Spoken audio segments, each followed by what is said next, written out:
Hello बच्चों, आप सभी का मैं अपने चैनल पे हार्दिक स्वागत करता हूं।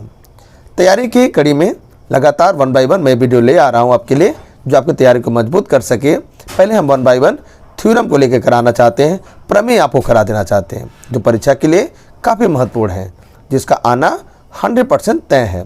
तो 1 बाय 1 सभी 1 बाय 1 हम ला रहे हैं, जो आपकी तैयारी को बेहतर कर सकें। आप जुड़िए, आज लोगों जोड़िए। अगर आप पहली बार जो चैनल पर आए हैं तो सब्सक्राइब करें, पसंद आए तो लाइक करें और लोगों को शेयर भी करें।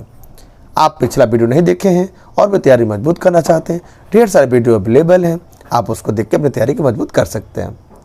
और अदरवाइज यहाँ से भी मुझे फॉलो करके अपनी तैयारी को बेहतर कर सकते हैं आप।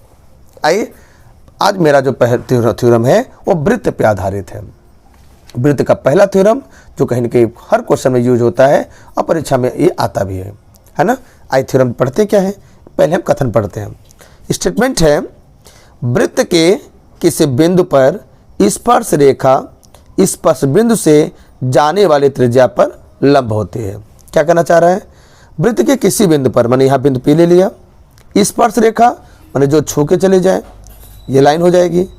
स्पर्श बिंदु माने P बिंदु से जाने वाली त्रिज्या, यहाँ जो त्रिज्या पास कर रही है ना, कहना लंब होती है, माने हमें ये दोनों दिखाना है, दोनों बीच का जो कोण है वो कितना है, 90 कोण है। ये हमें सिद्ध कर दिखाना है।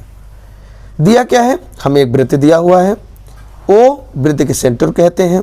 किसी न किसी एक त्रिज्या का हम वृत्त खींच रहे हैं, इसे हमें पता नहीं कि उसकी साइज क्या है, इसे त्रिज्या को R लिखते हैं। तो C फॉर सर्कल माने वृत्त, O फॉर सेंटर माने केंद्र, R फॉर त्रिज्या माने इसका क्या हो गया, रेडियस हो गया।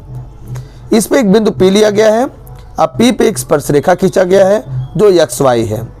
हमें सिद्ध करना है कि जो OP है और जो XY है दोनों एक दूसरे पे क्या है, परपेंडिकुलर है, मतलब लंब है।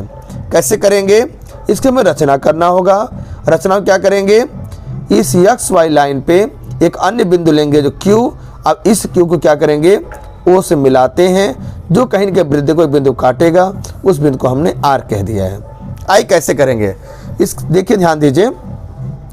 चूँकि हम यहाँ कह सकते हैं जो OQ हमारा है ना, उसके दो टुकड़े हैं। कौन कौन?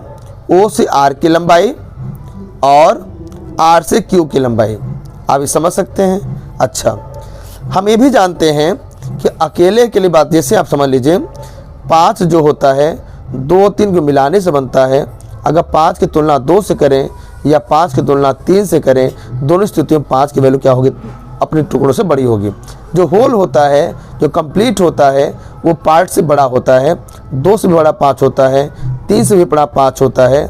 ऐसे इसको अलग अलग तुलना करें तो जो हमारा OQ का मान होगा वो OR से क्या होगा, बड़ा होगा, साथ साथ RQ से भी बड़ा होगा। देखिए हम एक ही यूज करना चाहेंगे। ये हमारा पहला हो गया। अब चूँकि ध्यान दीजिए, जो हमारा वृत्त पे कोई बिंदु होता है, चाहे वो P हो चाहे R हो, दोनों के दोनों को अगर केंद्र से मिलाएंगे, इस वजह से क्या बनेगी, त्रिज्या बनेगी।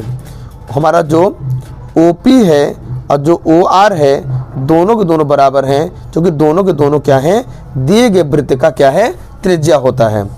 अब ध्यान दीजिए, अगर OP और OR बराबर है, जब दोनों बराबर है, OP और OR दोनों बराबर हैं, तो इस OR की जगह पे हम लोग क्या लिख सकते हैं, OP लिख सकते हैं ना, लिख सकते हैं। आई लिख देते हैं। इसका मतलब OQ का मान जो अगर OR से बड़ा है तो OP OR बराबर हैं, इस वजह से ये OP से भी बड़ा होगा।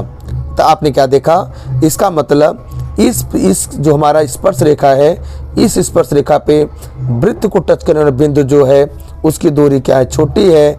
अन्य बिंदु की जो दूरी है वो सेंटर से दूर है, केंद्र से दूर है। इसका मतलब क्या हुआ, OP हमारा क्या है, इस क्या है, न्यूनतम दूरी हुई। न्यूनतम दूरी हुई किसकी हुई, न्यूनतम दूरी है किसकी, कहाँ किसकी, स्पर्श रेखा XY की, कहाँ से, वृत्त के केंद्र से। कहाँ से, वृत्त के केंद्र से। ठीक है, इसका मतलब, इसका साफ सा मतलब है किसी भी लाइन का किसी एक बिंदु से जो न्यूनतम दूरी होती है वही परपेंडिकुलर होता है, वही लंब होता है। इसका मतलब क्या कहेंगे हम लोग इसको, कि OP जो हमारा लाइन है वो क्या है, लंब है किस पे, XY पे। यह इस क्वेश्चन का, इस थ्योरम का क्या है, सॉल्यूशन है, उत्पत्ति है, प्रूफ है, जिसे आप समझ चुके हैं। यही करना होता है। क्योंकि अन्य कोई बिंदु लेंगे तो हमेशा क्या होगा, सर्कल से बाहर होगा, उसकी लंबाई हमेशा त्रिज्या बड़ी होगी, माने सबसे छोटा सर्कल पे जो होगा वही होगा। इसका मतलब P यहाँ पे सबसे छोटा होगा और सबसे न्यूनतम दूरी को ही हम क्या कहते हैं, लंबवत दूरी कहते हैं। यही इस थ्योरम का प्रॉपर सलूशन है। शायद आप समझ चुके हैं। 3 नंबर का हर साल आ रहा है, आपकी तैयारी मजबूत हो पाए, 2024 एग्जाम बेहतर हो पाए, इस कड़ी में मेरा लगातार प्रयास आपके लिए जारी है। आप लोग देखिए और लोगों को शेयर भी करिए अपने फ्रेंड सर्कल में, जिससे कि हमें मोटिवेशन मिलता रहे। हम आपके वीडियो लगातार back to back important collection में लेके आता रहूँ। Thanks for joining and watching.